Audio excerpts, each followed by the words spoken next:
Hello, আসসালামু আলাইকুম। Welcome to my channel. আমি মাশকুরা আক্তার। আবার নিয়ে আসলাম নতুন আরেকটা রেসিপি। আজকে আমি রান্না করব মৃগেল মাছ দিয়ে বাটারনাট স্কোয়াশ।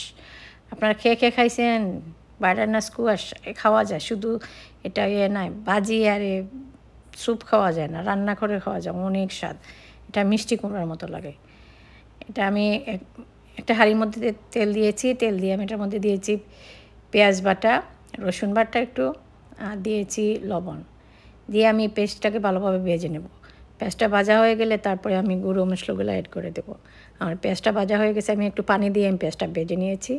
এখন আমি গুঁড়ো মশলাগুলো অ্যাড করতেছি। এখানে আমি দিয়েছি একটু জিরার গুঁড়ো, একটু হলুদের গুঁড়ো, তারপরে দেবো অল্প একটু মরিচের গুঁড়ো আর ধনিয়ার গুঁড়ো দিয়ে তারপর আমি আবার পানি দিয়ে মশলাটাকে কষিয়ে নেব। মশলাটা কষানো হয়ে গেলে তারপরে আমি এটার মধ্যে মাছগুলা, লাউগুলা, লাউ না, এটা বলে কি, বাটারনাট স্কোয়াশ, এগুলা ছেড়ে দেব। এটা দিয়ে আমি একটু জাল দিয়ে তারপরে মাছগুলা ছেড়ে দেব। বাটারনাট স্কোয়াশ অলসো মানে মিষ্টি কুমড়ার মতো নরম থাকে, তাই একটু শুধু অল্প জাল দিয়ে তারপরে এই মাছগুলো অ্যাড করে দেব। আপনারা আমার পাশে থাকেন, পুরো ভিডিওটা দেখেন। আমি আবার দেখাবো বাটারনাট স্কোয়াশ আমি কীভাবে ফ্রাই করি। আপনারা আমার পাশে থাকেন, তাহলে দেখতে পারবেন আমি কিভাবে রান্না করি। আমার রান্নার ট্রিকগুলো কি, অনেক মজাদার। বাটারনাট স্কোয়াশ যে খান, আমি জানি না বাংলাদেশে আছে কি না, বাট আমাদের যারা বিদেশি আমরা খেতে পারি, অনেক মজাদার হয়, মিষ্টি কুমড়ার মতো অনেক মজাদার। এটা তেল দিয়ে মানে আমি যে করবো, ফ্রাই করব, আপনারা দেখবেন, আমার পুরো ভিডিওটা দেখেন, দেখলে বুঝতে পারবেন আমি কী কী নিয়ে আসছি।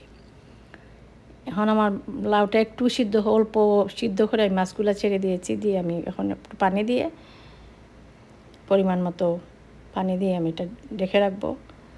মানে অলমোস্ট আমার রান্নাটা হয়ে গেছে। এখন আমি কাঁচামরিচ আর ধনিয়া পাতা ছেড়ে দিয়েছি। তারপরে একটু মানে 5 মিনিট জাল দিয়ে তারপর নামিয়ে ফেলবো। অনেক মজাদার হয়। ও মাই গড, সো ইয়ামি। আপনারা রান্না করে খেতে পারেন। যারা বাটারনাট স্কোয়াশ নিয়ে আসেন বা কিনে নাই, কিনে একটা রান্না করে খেয়ে দেখেন, অনেক মজাদার হয়। এই দেখেন আমি একটু মুখের যে সাইডটা, এটা আমি পাতলা পাতলা পিস করে নিয়েছি। এটা আমি এখন করব, ভাজি করব। এটার মধ্যে আমি একটু অল্প পরিমাণ মরিচের গুঁড়ো দিয়েছি, একটু জিরার গুঁড়ো আর একটু ধনিয়ার গুঁড়ো দিয়ে আমি এটাকে মাখিয়ে নেব লবণ দিয়ে।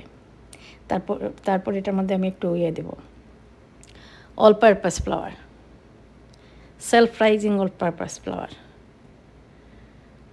দিয়ে আমি এটাকে মাখিয়ে তারপরে আমি ফ্রাই করে নেব। এভাবে করলে মানে তেলটা ঢুকে না ভিতরে। আমি এমনি অল্প তেল দিয়ে আমি এটা ফ্রাই করি। আমি বেশি তেল দিয়ে ফ্রাই করি না, মানে এগুলোর মধ্যে বেশি তেল দিলে ভিতরে ঢুকে যায়। তাই আমি অল্প পরিমাণ তেল দিয়ে, এই যে গ্রিলের ফ্রাই প্যানগুলো আছে না,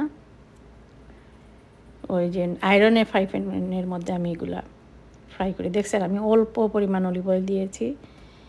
দিয়ে আমি এখন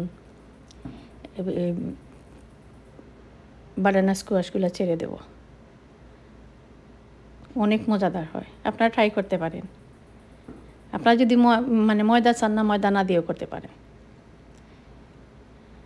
আমার ময়দা দিয়েছি, ময়দা দিলে মানে অন্যরকম একটা ফ্লেভার আছে, তাই ময়দা দিয়ে করেছি।